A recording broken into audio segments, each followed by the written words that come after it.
The explosion replayed in my head every time I closed my eyes. The flash of orange light, the metal screaming apart, the silence that came after. I made it home 3 weeks later with a Purple Heart and a medical discharge. Jerry didn't, Jose didn't, Tom didn't, Eugene didn't. The transport plane touched down at Dover and I walked off carrying everything I owned in a single duffel bag.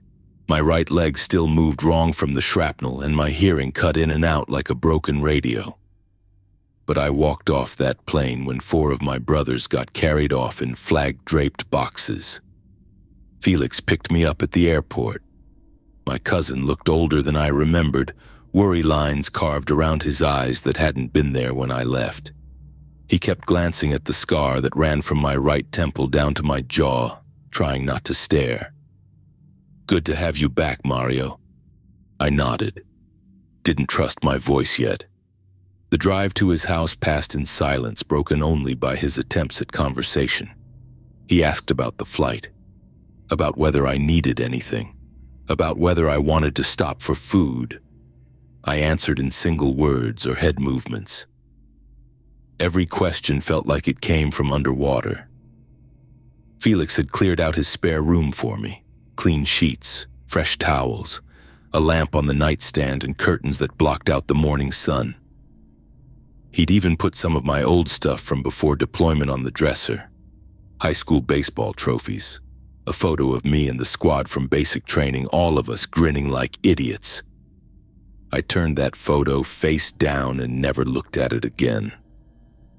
The nightmares started the first night. I woke up screaming Jerry's name at 2 in the morning, covered in sweat and tangled in sheets that felt like restraints. Felix appeared in the doorway, hair sticking up, asking if I was okay. Bad dream. He stood there for a minute, probably waiting for me to say more. When I didn't, he went back to his room. The pattern repeated every few nights for the next month. The military doctors had given me a thick file of paperwork and a list of appointments. Post-traumatic stress disorder, they called it. Dr. Riley, a sharp-faced woman with steel blue eyes, explained it like she was reading from a textbook. Chemical imbalances in the brain, hypervigilance responses, survivor's guilt manifestations. The important thing to understand, Specialist Medina, is that this is a treatable condition. She prescribed pills, little white tablets that were supposed to level out my brain chemistry, sleep aids for the nightmares, anti-anxiety medication for the panic attacks that hit me in grocery stores when someone dropped a can or a car backfired in the parking lot. The pills made everything feel muffled, like living inside a thick blanket. But the nightmares kept coming. The guilt kept eating at me from the inside, and Dr. Riley kept scheduling appointments where she asked me to describe my feelings and rate my anxiety on scales of 1 to 10. Have you considered that your squad mates' deaths weren't your fault? I stared at her across the desk in her sterile office. Charts on the wall showing brain diagrams and stress response cycles. I was the one who called for the convoy to stop. You were following standard protocol for a suspected IED. Jerry died pulling me out of the wreckage. That was his choice as your squad leader.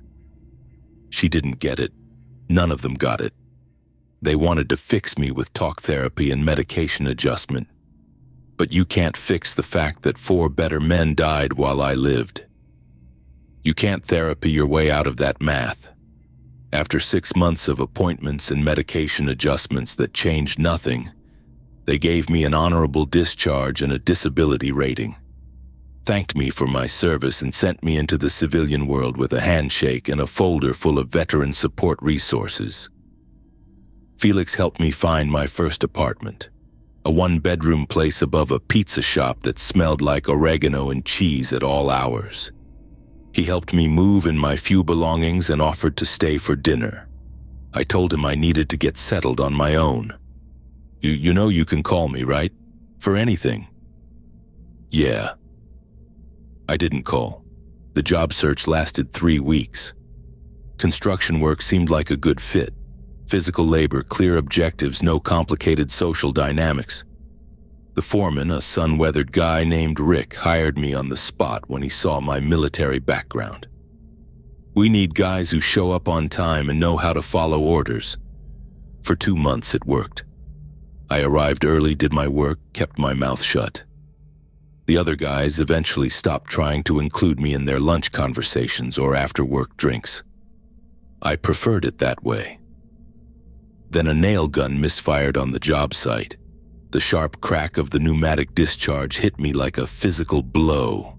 1 second I was installing drywall, and the next I was on the ground behind a stack of lumber, shaking and gasping for air while my co-workers stared. Rick called me into his trailer office the next morning. "Look, Mario, you're a good worker, but if you can't handle the noise on a construction site..."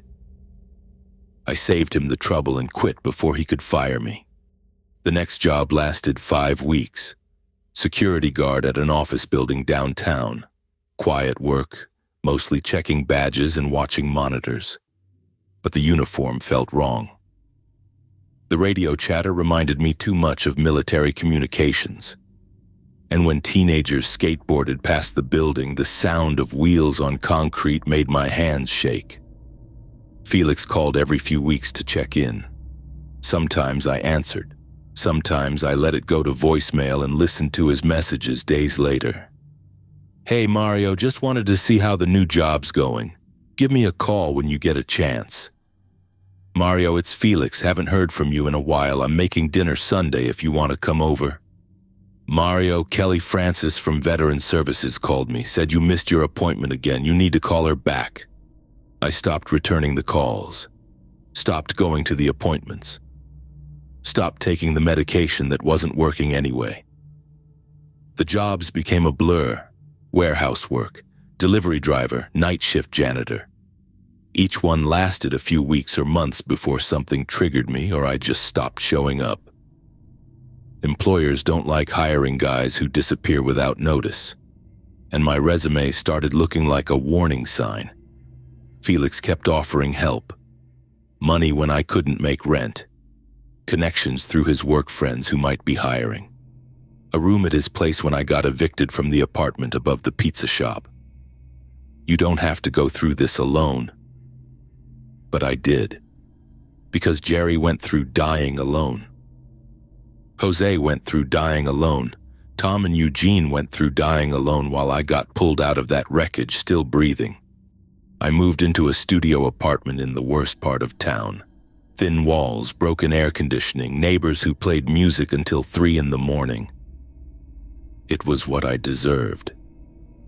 The guilt followed me there anyway, settling into the corners like mold. Sleep became impossible without alcohol. Not the pills the doctors prescribed, but cheap whiskey that burned away the edges of memory for a few hours. I'd wake up on the couch at noon with my head pounding and no memory of how I'd gotten there. Felix stopped calling as often. When he did call, our conversations got shorter. "How are you doing?" "Fine." "Are you working?" "Yeah." Lies came easier than explanations. It was simpler to let him think I was managing than to admit I spent most days staring at the ceiling, replaying the explosion, wondering why the shrapnel that killed Jerry had missed me by 6 inches. The final job lasted 2 weeks. Stocking shelves at a grocery store during overnight shifts. Mindless work in empty aisles under fluorescent lights that hummed like the generators we'd used in Iraq. But when a customer knocked over a display of canned goods, the cascade of metal hitting tile sent me diving behind the produce section, convinced incoming mortars were about to tear the building apart. Management suggested I might be better suited for a different type of work. After that, I stopped trying. Stopped pretending I could function in the normal world where people worried about credit scores and weekend plans. I lived off my disability payments and avoided leaving the apartment except for essential trips to buy food or liquor. Felix made one last attempt to reach me, showed up at my door on a Tuesday afternoon looking tired and frustrated. "Mario, this isn't working. You need help." "I'm fine." "You're not fine. Look at this place. Look at yourself." I looked down at my clothes. Same shirt I'd been wearing for 3 days. Stains I couldn't identify. When was the last time I'd showered? There are programs, support groups, other veterans dealing with the same things. I said I'm fine. You're killing yourself. Maybe that's the point. The words came out before I could stop them. Felix's face went pale. He stood there in my doorway looking at the empty bottles on the counter, the unopened mail scattered on the floor, the curtains I hadn't opened in weeks. Don't say that. Why not? It's true. Because Jerry wouldn't want this for you. Hearing Jerry's name spoken out loud felt like getting hit in the chest with a sledgehammer. I stepped back, wanting to slam the door, but Felix moved forward. He died saving you. You think he did that so you could waste away in this place? He died because I made the wrong call. You don't know that. I know I'm alive and he's not. Felix stood there for a long moment, searching my face for something he wasn't going to find. Finally, he pulled out his wallet and set some cash on the table by the door. This is the last time, Mario. I can't watch you destroy yourself anymore. After he left, I stared at the money for an hour. Enough to cover rent and groceries for another month. Enough to buy more whiskey. Enough to keep existing in this space between living and dying. I moved the cash to a drawer and didn't touch it for 3 days. The isolation became complete after that. No more phone calls from Felix. No more unexpected visits. No more job interviews or appointments with social workers who wanted to help me reintegrate into society. Just me in the studio apartment and the voices of dead men who visited me in the space between sleep and consciousness. Days blurred together. I stopped keeping track of time, stopped checking the calendar, stopped caring whether it was Tuesday or Saturday. The world outside my window continued without me. People went to work, came home to their families, made plans for the weekend. Normal life happened around me while I remained frozen in a moment 3 years ago when everything exploded. The distance between myself and that normal world grew wider every day. At first, it felt like standing on one side of a river watching people on the other shore. Then it felt like being on different continents. Eventually, it felt like we existed in completely separate universes, with no bridge possible between where I was and where they lived. I'd won the worst lottery imaginable, survived when better men didn't. And now I had to figure out what to do with a life I never should have kept. The apartment grew smaller around me, closing in like the walls of a tomb. Outside, the city moved forward. Inside, I remained trapped in the wreckage of that convoy, listening to Jerry's voice calling my name, knowing I could never answer him back. By December, the city had stopped pretending to care about people like me. Winter hit early that year and the shelters filled up fast. Most nights I found myself on a bench in Riverside Park, wrapped in a collection of blankets I'd managed to keep together through sheer stubbornness. The wool one came from a church donation drive. The fleece throw I'd found abandoned in a shopping cart outside a Duane Reade. The thin cotton sheet was mine from before, one of the few things I'd grabbed when I finally gave up on the apartment. The cold worked its way through everything. Concrete pulled heat right out of your body no matter how many layers you put down. I learned to keep moving my toes inside my boots every few minutes. Learned to tuck my hands under my arms when the shaking got too bad. Learned which benches caught less wind and which ones the cops checked less often. Park security usually made their rounds around 11. If you looked like you were just resting, they might leave you alone. If you had gear spread out or looked like you were settling in for the night, they'd move you along. The trick was looking temporary, even when you had nowhere else to go. Sleep came in pieces, 20 minutes here, an hour there, always with one part of my brain listening for footsteps or voices that meant trouble. I'd wake up stiff and disoriented, the city lights blurring together until I remembered where I was and why. The VA had a program, housing assistance they called it. But the waiting list stretched months ahead, and they wanted paperwork I didn't have and appointments I couldn't keep when you never knew where you'd be sleeping. I tried twice to start the process, sitting in those fluorescent-lit offices while caseworkers explained forms and requirements that felt designed to weed people out. Kelly Francis was different from the others. Mid-30s, curly black hair usually pulled back, and she actually looked at you when she talked instead of focusing on her computer screen. She'd found me at the shelter on 103rd Street one evening in late November when I'd managed to get a bed for the night. Mario Medina. I looked up from the cup of coffee I'd been nursing, trying to make it last. The dining area smelled like industrial disinfectant and whatever they'd served for dinner, something with ground beef and canned tomatoes. Depends who's asking.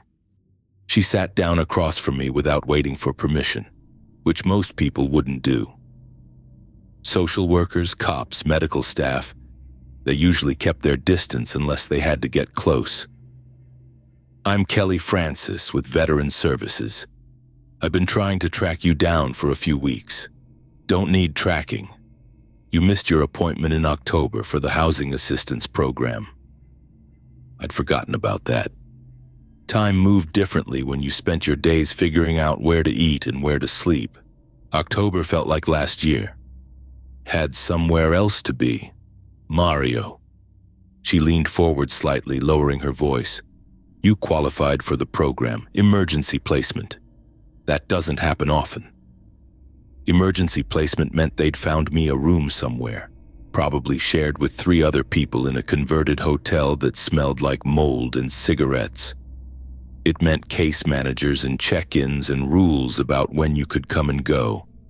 It meant people knowing where you were all the time. Thanks, but I'm good. You're sleeping outside in November. My choice. Kelly pulled out a folder and set it on the table between us. The paperwork is still valid. All you need to do is show up tomorrow at 10. We can have you placed by the weekend. I looked at the folder but didn't touch it. The cover was clean and white with my name written in neat handwriting on a label. It represented beds and walls and heat, but it also represented being found, being tracked, being part of a system that could locate you whenever it wanted. I'll think about it. Mario, I said I'll think about it. She left the folder on the table when she walked away. I sat there for another hour drinking coffee and looking at my name on that label.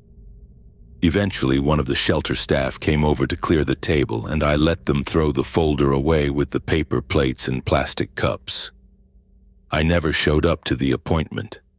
Kelly found me 2 more times over the next few weeks, once at a different shelter, once at the food pantry on Amsterdam Avenue.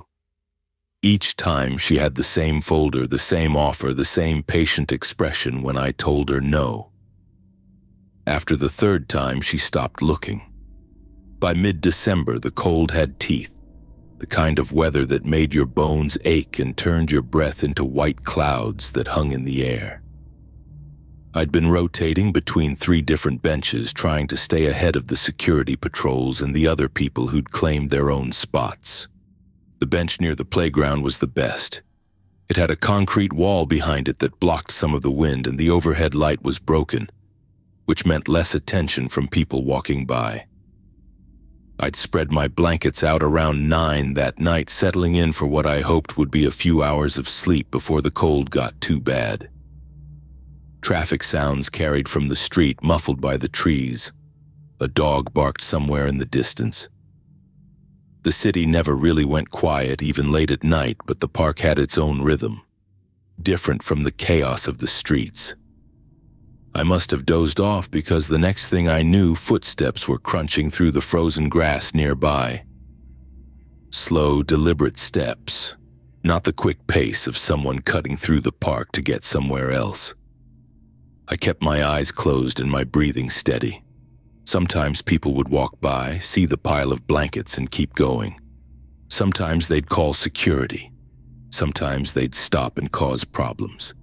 The footsteps got closer. Then they stopped, maybe 10 feet away. I waited, listened. The person wasn't moving, wasn't leaving, just standing there. Through barely opened eyes, I could see a figure in a dark coat. Tall, well-dressed, definitely not another homeless person or a park worker. The kind of person who didn't usually end up in this part of the park after midnight. More footsteps came from the direction of the running path. Light, quick steps with a rhythmic pattern. A jogger, probably. Even in December, people ran through the park at all hours, wireless earbuds in, focused on their pace and their route and nothing else. The jogger passed by without slowing down. Blonde ponytail, expensive running gear, the kind of person who probably lived in one of the high-rise buildings on the Upper West Side. She never looked in my direction, never acknowledged that there was a person under the blankets on the bench. To her, I was part of the landscape, no more significant than a trash can or a tree. A few minutes later, an older man walked by with a golden retriever. The dog pulled toward my bench, probably catching some scent, but the man tugged the leash and guided him away. He walked faster after that, like he was worried about something, like proximity to homelessness might be contagious. But the figure in the dark coat didn't move, just kept standing there waiting. I gave up pretending to sleep and sat up, pulling the blankets around my shoulders. "You need something?" The man stepped closer and I got my first good look at him. 50s maybe, with silver gray hair and the kind of face that was used to being listened to. His coat looked expensive. Wool, not the synthetic stuff you bought at discount stores. Everything about him screamed money and authority. "Mario Medina." He said it like a statement, not a question. Like he already knew who I was. "Do I know you?" "My name is Elijah Sanchez." He moved closer, but not in a threatening way. More like he was settling in for a conversation. "I've been looking for you. Join the club. Lot of people looking for me lately." "Not like this." Elijah reached into his coat and pulled out a thick envelope. "I represent a private organization. We've been tracking former soldiers with certain qualifications." "What kind of qualifications?" "Survival instincts, adaptability under pressure, the ability to function when everything falls apart." I laughed, but it came out bitter. "Then you got the wrong guy. Everything fell apart for me a long time ago." "Did it? You survived an IED blast that killed 4 other soldiers. You made it home when the doctors said you might not. You've been living on the streets for 4 months without getting arrested, assaulted, or hospitalized. That suggests a level of resilience most people don't possess." The envelope felt heavy when he held it out toward me, like it contained more than just papers. "What's this about?" "An opportunity, purpose, regular meals, a place to sleep that isn't a park bench." "In exchange for what?" "Your skills, your experience, work that matters." I didn't take the envelope right away. "What kind of work?" "The kind that requires someone who's already lost everything and kept going anyway." That hit closer to home than I wanted to admit. Everything I'd cared about was gone. The squad, the mission, the belief that what we were doing overseas meant something. Even the apartment, the last physical connection to the person I used to be. "Why me?" "Because you're still here. After everything that happened, everything you've been through, you're still fighting. That's not common." The cold was making my hands shake, and not just from the temperature. Elijah's offer felt like standing at the edge of a cliff, not knowing if the drop would kill you or if there was something solid at the bottom. "What if I say no?" "Then you say no. I walk away and you never see me again." He said it like he meant it, like this was a genuine choice, not a threat or a manipulation. That almost made it harder. If he'd pushed, if he'd tried to pressure me, I could have told him to get lost and meant it. But the envelope was right there. and behind it the promise of walls and heat and food that didn't come from charity organizations. The promise of having a reason to get up in the morning that wasn't just survival. I thought about Kelly Francis and her folder, about the housing assistance program I'd walked away from because I couldn't handle the idea of being tracked and managed. This felt different. Not like charity or pity, but like being wanted for something specific. Regular meals, 3 times a day. Place to sleep, your own room. What's the catch? Elijah smiled, and it was the first genuine expression I'd seen from him. There's always a catch, but in your current situation, what do you have to lose? He was right about that. Sitting on a park bench in December, wrapped in donated blankets with nothing left of the life I used to have. What was there to lose? My independence? My freedom to choose which park bench to sleep on? The envelope was still there between us, waiting. When do I have to decide? Now. Tonight. If you're interested, we leave immediately. If not, I walk away and you never hear from us again. No time to think it through. No time to weigh options or consider consequences. Just a choice between the bench and the unknown. I reached out and took the envelope. Okay, I said. I'm in. The next morning, 2 people showed up at my bench before the sun cleared the buildings. I recognized the type immediately. Military bearing wrapped in civilian clothes, the kind of alertness that never really switches off. The woman was tall, maybe 5'10", with black hair pulled back so tight it could have been painted on. Amber eyes that cataloged every detail of my setup, the blankets, the backpack, the way I'd positioned myself with clear sight lines to 3 different exits. Professional habit. The man was bigger, built like he could bench press a small car. Buzz cut, gray eyes, the kind of scar across his scalp that came from something sharp and personal. Both of them wore black tactical gear that looked expensive and well-maintained. Mario Medina, the woman said. Not a question. I nodded, already rolling up my blankets. No point pretending this wasn't what I'd signed up for. Casey Manning, the big guy said, jerking his chin toward himself. This is Zoe Jordan. Time to go. That was it for introductions. Casey picked up my backpack before I could protest, testing its weight with the automatic motion of someone who'd done plenty of equipment checks.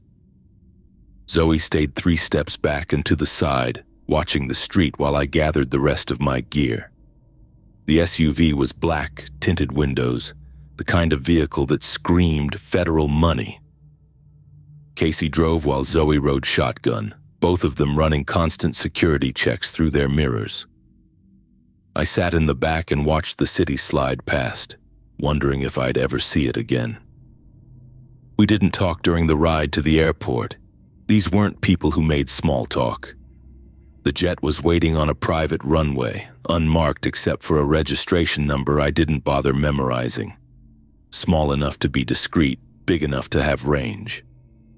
Casey and Zoe walked me up the steps like I was either a VIP or a prisoner. Hard to tell which. Terry Walsh was already in the cockpit, running through his pre-flight routine with the methodical precision of someone who'd done this particular route many times before. Dark-skinned guy with premature gray at his temples, flight suit covered in patches I didn't recognize. He gave me a quick nod and went back to his instruments. 3 hours, Zoe said, settling into a seat across the narrow aisle. Try to get some sleep. I didn't sleep. Couldn't. Instead, I watched the landscape change through the small window. Cities giving way to farmland. Farmland giving way to nothing. Desert stretched out below us, broken only by the occasional road or power line. By the time we started our descent, I hadn't seen a building in over an hour. The compound appeared suddenly, like someone had carved it directly into the sand. Concrete buildings arranged around a central courtyard, the whole thing surrounded by a chain-link fence that probably had more voltage running through it than most small towns. Solar panels and satellite dishes sprouted from every rooftop. In the distance, I could make out what looked like an obstacle course in a firing range. Terry brought us down on a runway that was longer and better maintained than it had any right to be in the middle of nowhere. As soon as the engine spooled down, Casey and Zoe were moving, escorting me across the tarmac toward the main building. The heat hit me like a physical thing. Dry desert heat that sucked the moisture out of your lungs and made the air shimmer. Had to be pushing 110 degrees and it wasn't even noon yet. Inside, the air conditioning was aggressive enough to make me shiver. The lobby looked like a cross between a corporate headquarters and a military base. Polished concrete floors, fluorescent lighting, everything clean and functional. A few people in tactical gear moved through the space with purpose, but nobody paid us any attention. "This way," Casey said, leading me down a hallway lined with numbered doors. He stopped at room 12 and handed me a key card. "Get cleaned up. Fresh clothes on the bed. Be back here in 30 minutes. The room was small but comfortable. Single bed, desk, private bathroom. The clothes were military surplus, cargo pants, black t-shirt, combat boots that looked like they'd actually fit. I showered off 3 weeks of street living, changed into the new gear and reported back with 2 minutes to spare. Casey and Zoe led me to what looked like a briefing room. Long table, chairs arranged around it, projection screen on one wall. 4 other people were already seated, and I recognized the type immediately. Military, all of them, but from different branches. The way they carried themselves, the way they'd positioned their chairs to maintain clear fields of view. The way they sized me up without making it obvious. The woman closest to the door was built like she could run a marathon and then fight a war. Dark hair, green eyes, golden brown skin with a small tattoo visible on her wrist. Navy SEAL trident. She nodded when our eyes met, professional acknowledgement between former military. Next to her sat a guy who looked like he'd been carved out of granite. Close-cropped brown hair, blue eyes that barely blinked, weathered skin marked with the kind of small scars that came from years of hard living. Army Ranger, if I had to guess. The way he held himself, the careful economy of his movements, special operations for sure. The third guy was leaner, black hair grown out just past regulation length. Watchful dark eyes, olive complexion, hands that showed the telltale scars of someone who'd worked with his hands in dangerous conditions. Rescue specialist, maybe Air Force. He had that careful attention to detail that came from jobs where one mistake killed people. The last one was trouble. I could see it in the way he'd positioned his chair, angled to face the door but also to dominate the room. Shaved head, cold blue eyes, scar across his throat that looked like someone had tried to finish a conversation with a knife. Marine, definitely. The kind who'd never met a problem he couldn't solve with violence. "Mario Medina," Casey announced, like he was presenting evidence. "Take a seat." I chose the chair closest to the wall, giving myself a clear view of the room and the exits. Old habits. "Ronald Knapp," the granite-looking guy said, extending a hand. "Army Rangers, retired." "Marie Calhoun," the woman added. "Navy, same story." "Freddie Becker," the lean guy said, "Air Force Pararescue." The Marine just stared at me, not offering a name or a handshake. Fine by me. Before anyone could say more, the door opened and a woman in a white lab coat entered. Mid-40s, gray hair, designer glasses, the kind of bearing that came with advanced degrees and administrative authority. She moved to the head of the table and set down a tablet with the careful precision of someone who did everything by the book. "Good morning," she said, her voice carrying the crisp diction of academia. "I'm Dr. Jordan Baker, Facility Director. You've all been selected for a specialized training program based on your unique qualifications and psychological profiles." She tapped her tablet and the projection screen came to life, showing a series of charts and graphs that didn't tell me much of anything. Over the next several weeks, you'll undergo intensive physical and mental conditioning designed to prepare you for deployment in high-stress environments. The training will push you beyond your previous limits and test your ability to function as a cohesive unit under extreme pressure. Ronald leaned forward slightly. "What's the mission, ma'am?" Baker's expression didn't change. "That information will be provided on a need-to-know basis as your training progresses. For now, focus on the immediate objective, proving you belong here." Marie's eyes narrowed. "With respect, Doctor, we all have security clearances. We've all done classified work." "This is different," Baker said simply. "The parameters of this operation require absolute compartmentalization until you've demonstrated your readiness." The Marine, who still hadn't bothered to introduce himself, made a sound that might have been laughter. "Sounds like bullshit to me." Baker's gaze settled on him with the kind of clinical interest usually reserved for interesting pathology. "Mr. Jackson, your file indicates a certain resistance to authority structures. I trust that won't be a problem here." So that was his name, Paul Jackson. He leaned back in his chair, arms crossed, radiating the kind of hostility that usually preceded violence. "Depends on whether the authority knows what it's doing." The tension in the room ratcheted up a notch. I could see Marie and Ronald exchanging glances, professional soldiers recognizing a potential problem. Freddie kept his expression neutral, but his posture had subtly changed, ready to move if things went sideways. Baker seemed unperturbed. "Your instructor will be William Gregory, formerly of Army Special Forces. He'll evaluate your individual capabilities and begin integration training immediately."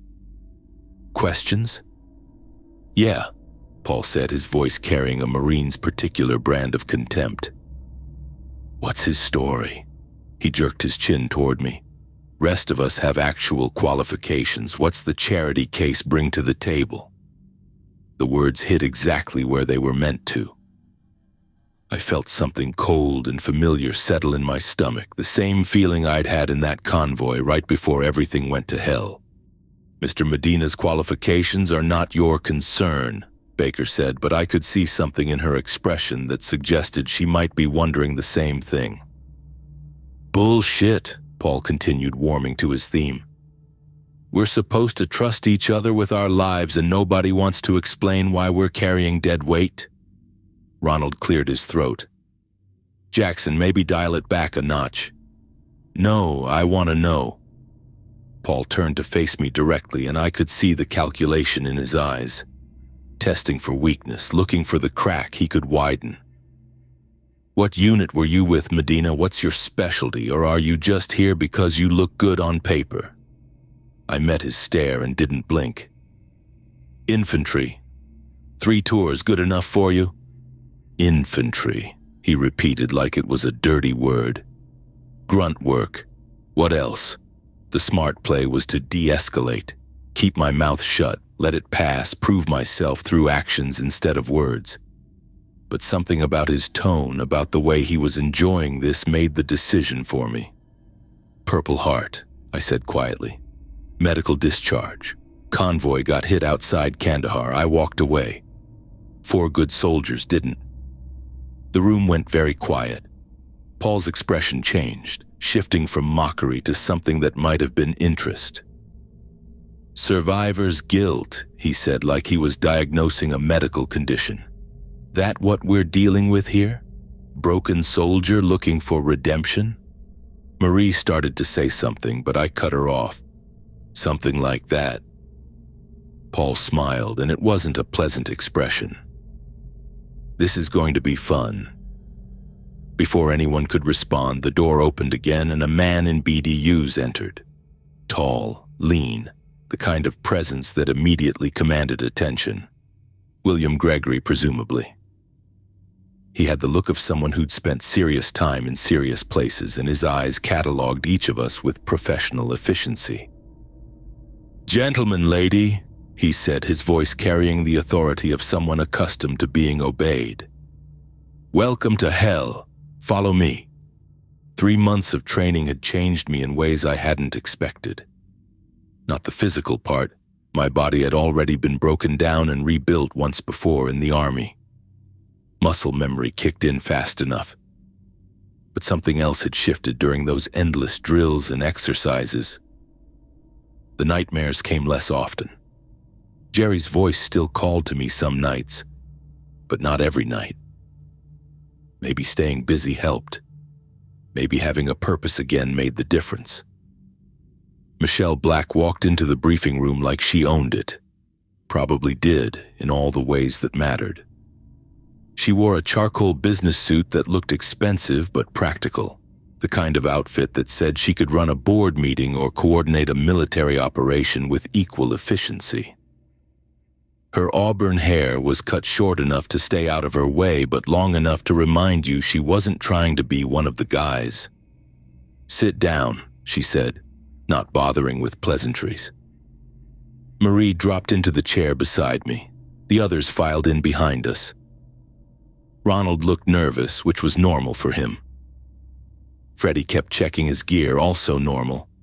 Paul had that smirk he wore whenever he thought he knew something the rest of us didn't. Michelle opened a tablet and placed it on the table.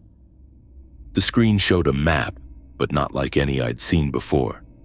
Mostly white space with a few scattered dots and some jagged lines that might have been coastline. "You're going to the Arctic," she said. "Specifically a research facility approximately 800 miles north of the Arctic Circle. No, I won't tell you exactly where. No, you won't have communication with the outside world except through official channels. No, you can't bring personal items beyond what's on the approved list." She looked at each of us in turn.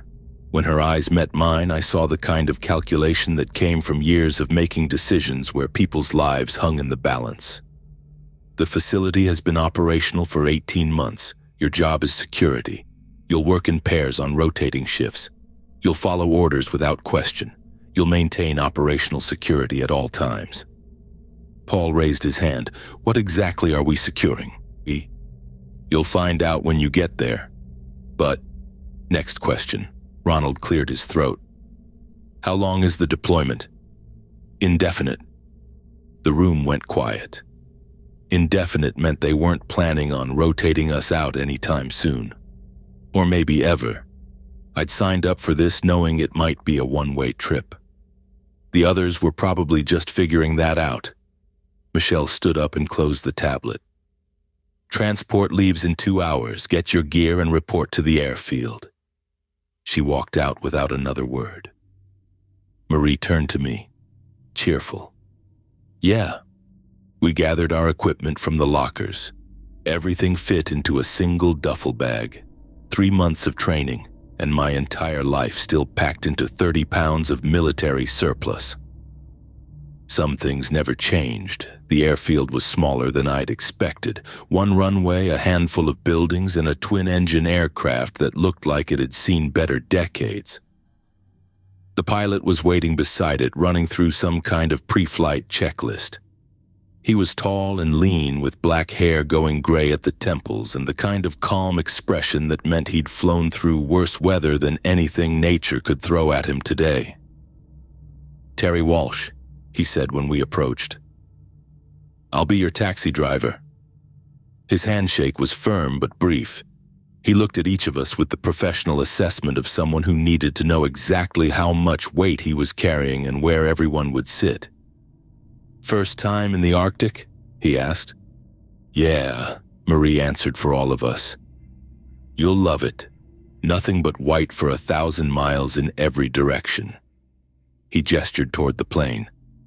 "Climb in. We've got a long flight ahead." The interior was cramped but functional. 4 seats facing each other with storage compartments built into every available space. No windows except for the cockpit. Terry closed the door behind us and made his way forward. "Buckle up," he called back. "Weather report shows some turbulence about halfway there." The engine started with a rumble that I felt through the floor. We rolled down the runway and lifted off, climbing steadily until the ground disappeared beneath a layer of clouds. I tried not to think about the last time I'd been in an aircraft. Different plane, different mission, different outcome. Marie was reading something on her tablet. Freddie had his eyes closed. Ronald kept looking around like he expected something to go wrong. Paul was staring out the cockpit window trying to get a view of where we were heading. The flight took 6 hours. Terry hadn't been kidding about the turbulence. We hit pockets of rough air that made the plane bounce like a toy. Nobody complained. We'd all been through worse. When we finally started descending, I caught a glimpse through the cockpit of what Terry had promised. White. Nothing but white stretching to every horizon. No trees, no buildings, no roads. Just endless snow and ice under a gray sky. The landing was rougher than I'd expected. We touched down on what looked like a packed snow runway, bounced once, then rolled to a stop near a cluster of low buildings. Terry shut down the engines and opened the door. Welcome to paradise. Cold air hit us like a physical blow. Even with winter gear, it cut through everything and went straight to the bone. My breath came out in clouds that froze before they could drift away. Jesus, Ronald muttered. 2 people were waiting for us outside the largest building. A man and a woman, both wearing heavy parkas with scientific equipment patches. They looked like they'd been living in the cold long enough to stop noticing it. The man stepped forward first. John Peters, geologist. This is Sidney Bush, anthropologist. We'll be showing you around. John looked like he'd spent more time with rocks than people. Thick glasses, thinning hair, the kind of pale complexion that came from working underground. Sidney was the opposite. Dark hair, intelligent eyes, the kind of confidence that meant she was probably the smartest person in any room she entered. Follow us, Sidney said. We'll start with the surface facilities, then move underground. The surface tour was brief. Living quarters, communications center, supply depot. Standard stuff for a remote research station. Everything looked new but already weathered by the climate. Most of the important work happens below, John explained as we approached a heavy steel door built into what looked like a natural hillside. The facility extends approximately 300 feet underground. He entered a code into a keypad and the door opened with a hiss of pressurized air. Lights came on automatically, revealing a corridor that stretched deeper than I could see. Stay together, Sidney warned. It's easy to get lost down here. That turned out to be an understatement. The underground section was a maze of corridors, laboratories, and storage areas that seemed to follow no logical pattern. Some hallways dead-ended for no apparent reason. Others branched off in directions that made no sense given the surface layout. Who designed this? Marie asked. We inherited the basic structure, Sidney said. Most of these passages were already here when we arrived. Already here, how long? That's complicated. John led us past laboratories filled with equipment I didn't recognize. Computers, analysis stations, storage units with labels in multiple languages. Everything looked cutting edge, but there was something about the layout that felt wrong. Like the technology had been fitted into spaces designed for something else entirely. We descended through several levels, each one feeling older than the last. The walls changed from poured concrete to fitted stone blocks. The lighting became more sparse. The air grew colder despite being further underground. How deep does this go? Freddie asked.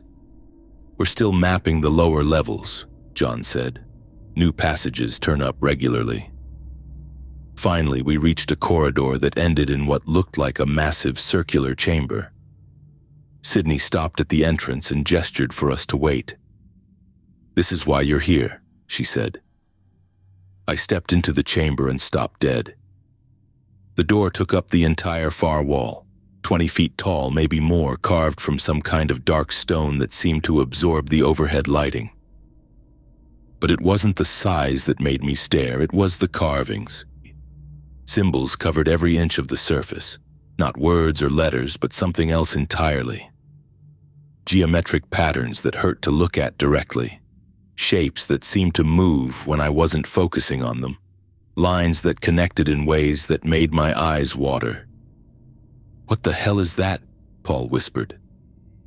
"We're still trying to figure that out," said a new voice. I turned to see an older man entering the chamber behind us.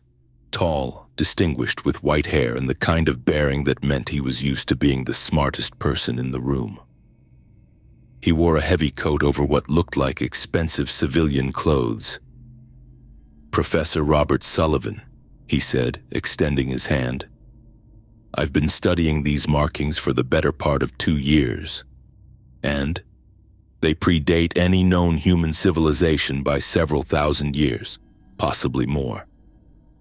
The chamber went quiet except for the hum of ventilation systems somewhere overhead. I looked at the door again, trying to process what he'd just said. "That's not possible," Ronald said. "I thought so too, but carbon dating doesn't lie. Neither does geological analysis. This chamber, this door, these carving, they were here long before humans developed written language. So who made it?" Sullivan smiled, but it didn't reach his eyes. "That's the question, isn't it?" Another voice cut through the chamber from behind us. "The question you're not here to answer." I turned to see a man in tactical gear walking toward us. Military bearing, alert eyes, the kind of controlled movement that meant he was armed and ready to use it. Security chief, probably. "Walter Barnes," he said. "I run security for this facility, which now includes you." He looked at each of us in turn, the kind of professional assessment that cataloged strengths, weaknesses, and potential problems in a matter of seconds. "Your mission is simple. You guard this door, 24 hours a day, 7 days a week, 2-person teams on 12-hour shifts. You watch, you listen, you report anything unusual." "Unusual how?" Marie asked. "You'll know it when you see it." Walter walked closer to the door but stopped well short of touching distance. "Rule number 1, nobody goes through that door, ever. Rule number 2, nobody tries to open that door, ever. Rule number 3, if anyone tries to violate rules 1 or 2, you stop them, by any means necessary." The way he said it left no room for interpretation. "Questions?" "What's on the other side?" I asked. Walter looked at me for a long moment. "Nothing you need to worry about as long as that door stays closed." He turned and walked back toward the chamber entrance. "Get some rest. Your first shift starts at 0600. The others followed him out, but Marie and I stayed behind for a minute. The chamber felt different with fewer people in it. Quieter. More expectant, maybe. "This is seriously weird," she said. "Yeah." I looked at the door again. The carvings seemed to pulse in my peripheral vision, but when I focused on them directly, they were just stone. Old stone. Really old stone. "We need to work out a rotation schedule," Marie said. 4 teams, 12-hour shifts. You and me, Ronald and Freddie, Paul can partner with whoever draws the short straw." Makes sense. But I wasn't really listening. I was thinking about rules 1 and 2. Nobody goes through the door.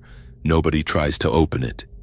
Which raised the obvious question, why would anyone want to? What could possibly be behind a door that required armed guards and absolute prohibition against opening it?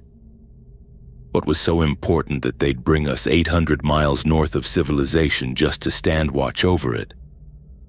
I didn't know.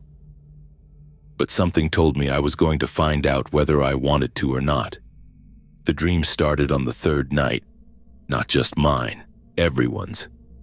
You could tell by the way people looked at breakfast, hollow-eyed, jumpy, like they'd spent the night dodging invisible attackers. Freddie picked at his eggs with mechanical precision.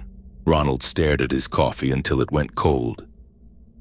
Marie sat perfectly straight, but her hands shook when she reached for the salt. Nobody talked about it at first. Military training runs deep, and admitting weakness doesn't come naturally to people like us.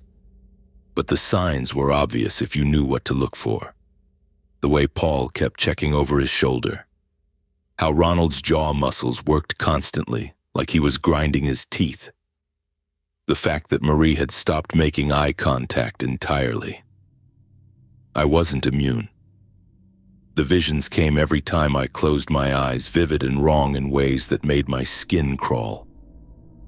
Jerry stood in the corridor outside the door, his uniform still torn from the explosion, asking why I'd left them behind. Jose laughed his old laugh, but the sound came out distorted, echoing off stone walls that shouldn't exist. Tom fingered his cross and spoke in Spanish, words I didn't understand, but that felt like accusations. Eugene just stared with those analytical eyes, calculating something I didn't want to know. They wanted me to open the door. Always the door. In every dream, every vision, they pointed toward that stone barrier and insisted I had unfinished business on the other side. "You left us," Jerry would say, his voice carrying that command authority I remembered. "Now you need to make it right." I'd wake up in a cold sweat, sheets soaked through, and spend the rest of the night staring at the ceiling. Sleep became something to avoid rather than seek. Dr. Sofia Ivanov showed up on day 5. She was maybe 40, with prematurely gray hair pulled into a severe bun and wire-rimmed glasses that reflected the overhead lights. Professional clothes, sensible shoes, the kind of clipboard that meant official business. She introduced herself as the facility psychologist, brought in to assess stress levels among the security team. "Standard procedure," she explained during our first meeting, her voice carrying a slight accent I couldn't place. "High-stress positions require monitoring." The interview room was small and windowless, furnished with 2 chairs and a table that had seen better decades. She asked the usual questions: sleep patterns, appetite, mood fluctuations. I gave the usual answers: fine, everything's fine. She didn't buy it. "The human mind processes trauma in complex ways," she said, making notes I couldn't read upside down. "Isolation, unusual work environments, proximity to classified materials, all of these can trigger unexpected responses. I'm handling it." "Of course you are." Her pen stopped moving. "But handling and thriving are different things, Mr. Medina. I'm here to help you do both." I wanted to tell her about the dreams, about Jerry's face when the light hit it, about the way the door seemed to pulse in my peripheral vision during the long night shifts. Instead, I nodded and said I appreciated her concern. She interviewed all of us over the next 2 days. Ronald came out looking like he'd been interrogated by hostile forces. Marie emerged with her usual composed expression, but something had changed behind her eyes. Freddie actually seemed relieved, like talking had helped somehow. Paul refused to participate entirely. "Waste of time," he announced during the morning briefing. "Head games from someone who's never been in the field." Gregory let it slide, which should have been our first warning sign. The breakdown started with Freddie. It happened during the night shift, 3 days after Ivanov finished her assessments. I was covering the eastern corridor when the alarm sounded. Not the general facility alarm, but the specific tone that meant trouble in the restricted zone. By the time I reached the door chamber, security was already there. Trevor Phillips and Diana Moore, 2 officers I'd seen around but never really talked to. They had Freddie pinned against the wall, his hands zip-tied behind his back, blood trickling from his nose. Marie stood near the entrance, her face pale but controlled. Ronald was pressed against the opposite wall, as far from Freddie as the room allowed. "What happened?" "Lost it," Marie said without looking at me. "Completely lost it." Trevor was built like a linebacker but moved with surprising gentleness as he guided Freddie toward the exit. Freddie didn't resist. His eyes were fixed on the door, pupils dilated, mouth moving in a constant whisper I couldn't make out. He tried to open it, Diana explained, checking the door's seal mechanisms. Attacked Ronald when he tried to stop him. Said his teammates were calling from the other side. My stomach went cold. Teammates. In Freddie's case, that would be his old Coast Guard rescue unit, the ones who didn't make it back from that helicopter crash in the North Atlantic. Doors secure, Diana continued. Whatever he was trying to do, he didn't get far. They led Freddie away. The next morning, his bunk was empty. According to Gregory, he'd been transferred to a psychiatric facility for evaluation and treatment. Standard procedure for personnel who couldn't handle the assignment. 3 days later, it was Ronald. This time, I was on duty when it happened. The night shift again, that dead zone between midnight and dawn when the facility felt most like a tomb. Ronald was supposed to be covering the western approach, but I found him in the door chamber, kneeling on the stone floor with his hands pressed against the barrier. "They're in there," he said without turning around. "My team. They've been waiting." I knew about his team. Rangers who died in Afghanistan, caught in an ambush that Ronald survived through pure luck, and the fact that he'd been checking the rear perimeter when the rockets hit. Ronald. I kept my voice steady, the way you talk to someone standing on a ledge. "Step away from the door." He turned to look at me then, and his face was streaked with tears. "You hear them too, don't you? Your squad. They're all in there waiting for us to let them out." The stone felt cold under my boots as I moved closer. "There's nothing in there." "Bullshit." He pressed his palms flat against the door. "Listen." I didn't want to listen. Didn't want to acknowledge the faint sound that might have been voices or might have been air moving through hidden vents. Ronald's breathing had turned ragged, desperate. "They need us, Mario. They've been trapped so long." Security arrived before I had to decide whether to tackle him myself. Trevor and Diana again moving with practiced efficiency. This time Ronald fought back, throwing wild punches and screaming about betrayal, about leaving people behind. It took both officers plus a sedative injection to bring him down. Marie was next. I wasn't there when it happened, but Paul filled me in during the debrief. She'd been found in the early morning hours, sitting cross-legged in front of the door with her eyes closed, speaking in rapid Spanish. When security tried to move her, she'd exploded into motion, using her SEAL training to put Diana more on the ground before Trevor managed to get a restraint hold. "Said she could hear her dive partner," Paul reported, his usual sneer replaced by something that might have been concern.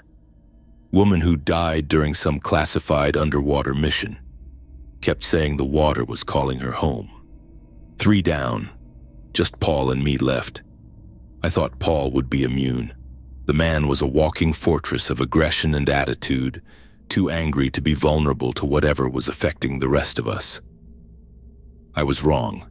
Found him on day 14, scratching at the stone door with his fingernails until they bled. He was sobbing, actually sobbing, while he clawed at the ancient surface. The sound echoed off the chamber walls, raw and broken. "They're in there," he kept repeating, his voice thick with tears and snot. "My Marines. They're in there and they're hurting." His fingers left dark smears on the stone. Security arrived within minutes, but Paul didn't fight them. Just collapsed into Trevor's arms like a man who'd been carrying too much weight for too long. That left me alone. The dreams intensified after Paul's breakdown. Jerry became more insistent, his voice carrying the authority of rank and friendship. Jose's laughter turned bitter, accusing. Tom spoke about faith and redemption, about doors that needed to be opened to find peace. Eugene calculated probabilities, explaining in precise detail why opening the door was the logical solution to our shared problem. But something was different about my visions. While the others had eventually succumbed to whatever pull the door exerted, I found myself able to resist. The voices felt real, the emotional weight genuine, but underneath it all was a recognition that these weren't my friends. Couldn't be my friends. Jerry would never ask me to abandon my post. Jose wouldn't use guilt as a weapon. Tom's faith was about finding strength, not surrendering to mysterious forces, and Eugene would demand evidence before accepting any supernatural explanation. The real versions of my squad mates were gone, buried in Arlington with full military honors. Whatever was behind that door, it wasn't them. So I stood my watches, endured the visions, and waited to see what would happen next. The others broke on the 11th day. Marie went first. I found her that morning slumped against the wall opposite the door, knees drawn to her chest, mumbling something about voices calling her name. When I tried to get her attention, she looked right through me like I wasn't there. Casey and Zoe had to carry her out, her feet dragging across the concrete floor. Ronald lasted 2 more days before he started pacing the hallway at all hours, checking and rechecking the locks on doors that led nowhere important. The sound of his boots echoing through the corridor became a constant rhythm, like a metronome counting down to something I didn't want to see. When he finally snapped, it was during the night shift. I heard him screaming at the door, demanding it let him in, pounding his fists against the metal until his knuckles split open and left dark smears on the surface. Freddie just stopped talking altogether. One day he was making his usual nervous jokes about the weird dreams we'd all been having. The next, he stood at his post like a statue, barely blinking, responding to direct questions with single-word answers if he bothered responding at all. Paul, the loudest and most aggressive of our group, became the quietest. He'd stand there for hours, head tilted slightly to one side like he was listening to something the rest of us couldn't hear. They pulled all 4 of them out within a week of each other. Medical evaluation, they called it. Temporary reassignment for psychological rest. I watched each of them get escorted away by security personnel who handled them like they were made of glass, and I knew none of them were coming back. That left me alone with the door. The facility felt different after that. Emptier, but also more focused somehow, like all the scattered energy from the other guards had been removed, and now everything was concentrated on this one hallway, this one assignment. The dreams didn't stop. If anything, they got stronger. Jerry's voice became clearer, more insistent. Sometimes I could swear I heard Jose laughing at something just out of earshot. Tom would appear in my peripheral vision, always just far enough away that when I turned to look directly at him, he'd be gone. But I stayed put. Maybe it was stubbornness. Maybe it was the fact that I'd already lost everything worth losing and didn't have anything left for this door to take away from me. Or maybe I'd just gotten good at living with ghosts. Either way, while the others cracked under whatever pressure this thing was putting out, I kept showing up for my shifts, kept walking my patrols, kept writing my reports in the same careful handwriting I'd learned in basic training. The nights were the hardest.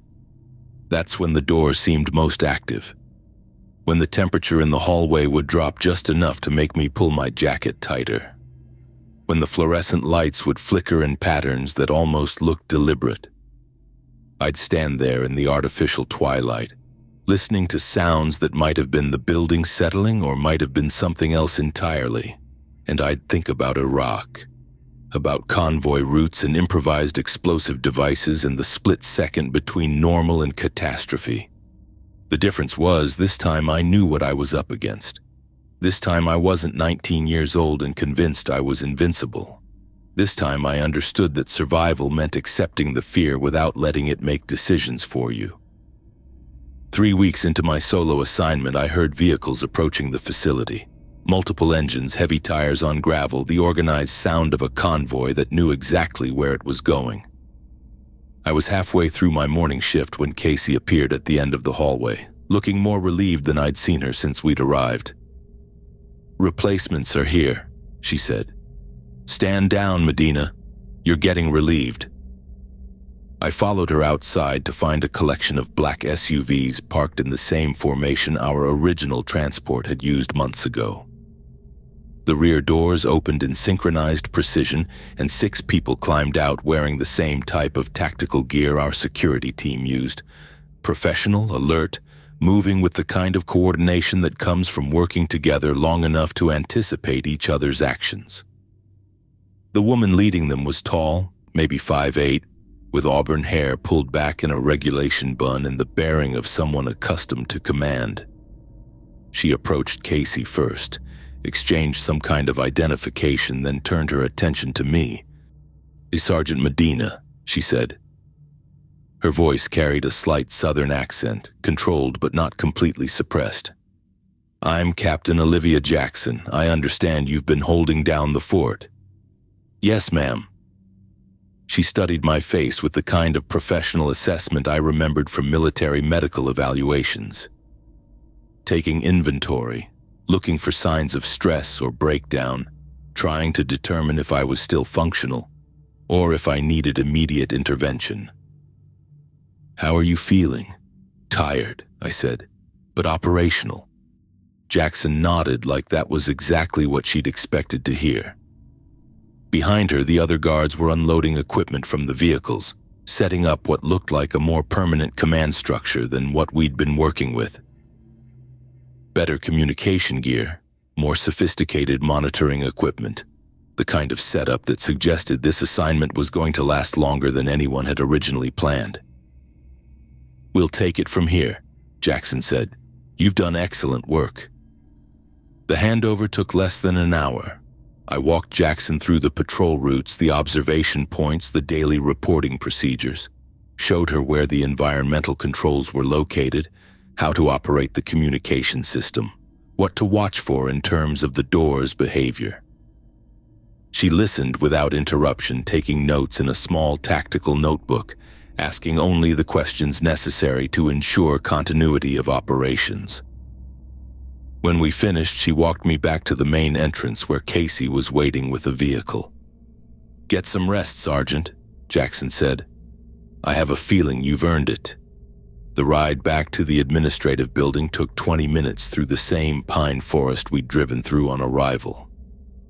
I spent most of it looking out the window at trees that hadn't changed in the months we'd been here, thinking about how different everything felt despite the landscape being exactly the same.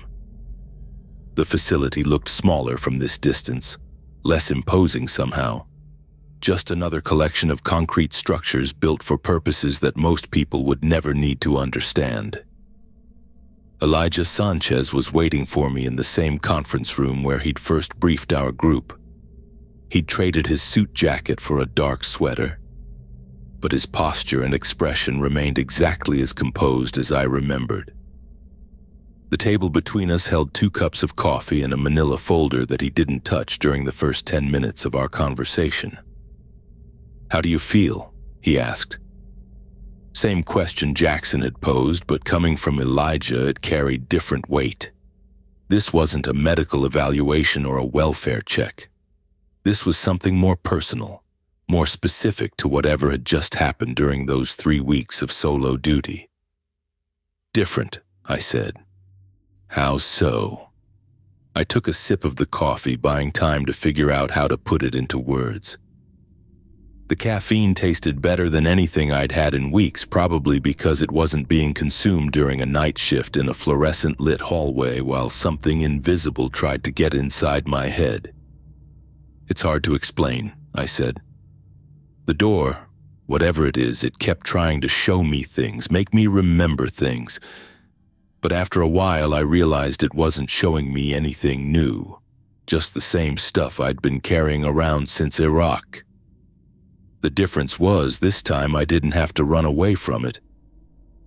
Elijah nodded like this made perfect sense to him, like he'd heard similar explanations before and knew exactly what I was talking about. "Very few people can resist that kind of psychological pressure," he said. "In the 15 years we've been monitoring that facility, you're only the 7th person to maintain operational effectiveness under solo assignment for more than 2 weeks. What happened to the other 6? Different outcomes.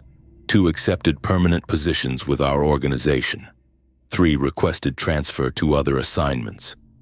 1 chose to return to civilian life. He paused. All of them found ways to move forward that worked for their specific situations. The folder remained untouched between us.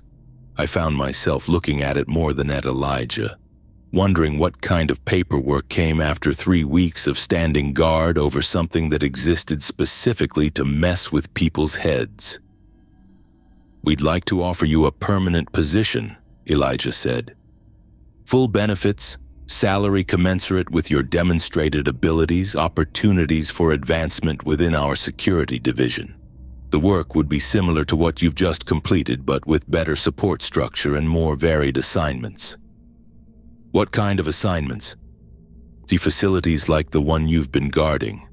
Situations that require individuals capable of maintaining psychological stability under unusual circumstances. We have installations in 12 states, some of them dealing with materials and phenomena that make your recent assignment look routine." The offer didn't surprise me. What surprised me was how much I wanted to accept it. 3 months ago, I'd been sleeping on park benches and wondering if I'd live through another winter. Now someone was offering me steady work, decent pay, and something that felt like purpose for the first time since my discharge. "The door will always be there," Elijah continued. "Whatever's behind it, whatever it represents, that's not going away. But you've proven you can stand up to it. You've shown that your mind is stronger than whatever psychological weapons it was using against you." I thought about Jerry and Jose and Tom and Eugene, about convoy routes and improvised explosive devices and the weight of survivors' guilt that I'd been carrying for 3 years. The door hadn't taken any of that away from me. It had just forced me to look at it directly without the usual distractions and avoidance mechanisms I'd been using to keep it at arm's length. They were still gone. They were always going to be gone. But for the first time since the explosion, I could think about them without feeling like I was drowning in the memory of that moment when everything went wrong. "I'll take the position," I said. Elijah smiled, the first genuine expression I'd seen from him since our initial meeting. He opened the folder and removed a stack of papers, spreading them across the table with the efficiency of someone who'd done this exact thing multiple times before. "Excellent," he said. "We'll start with the paperwork." The contracts were straightforward, written in clear language that didn't try to hide anything behind legal terminology. Salary, benefits, job description, security clearances, non-disclosure agreements, everything laid out in black and white, professional and comprehensive without being overwhelming. I signed each page where indicated, initialing changes and additions, providing the personal information required for background verification and payroll setup. My handwriting looked steadier than it had in months, each letter formed with the kind of precision that comes from knowing you're making the right decision. When we finished, Elijah collected the papers and returned them to the folder. The whole process had taken less than an hour, but it felt like something fundamental had shifted during that time. Not just in my employment status, but in how I saw myself and what I was capable of handling. "Welcome to the team, Sergeant," he said. "Your first assignment begins Monday." I walked out of that conference room knowing that whatever came next, I'd be ready for it. The door would always be there, waiting behind its locks and security protocols, representing challenges and threats that I didn't fully understand yet. But I'd learned something important during those 3 weeks of solo duty. I'd learned that I could face whatever was trying to get inside my head and come out the other side intact. The ghosts of my fallen comrades would always be with me. That was just part of who I was now, part of the story I carried forward into whatever came next. But the crushing weight of guilt that had been dragging me down since Iraq was finally starting to lift. Not disappearing entirely, but becoming something manageable, something I could live with instead of something that was slowly killing me. I had work to do, purpose to fulfill, battles to fight that actually meant something. And for the first time in 3 years, I was ready to fight them.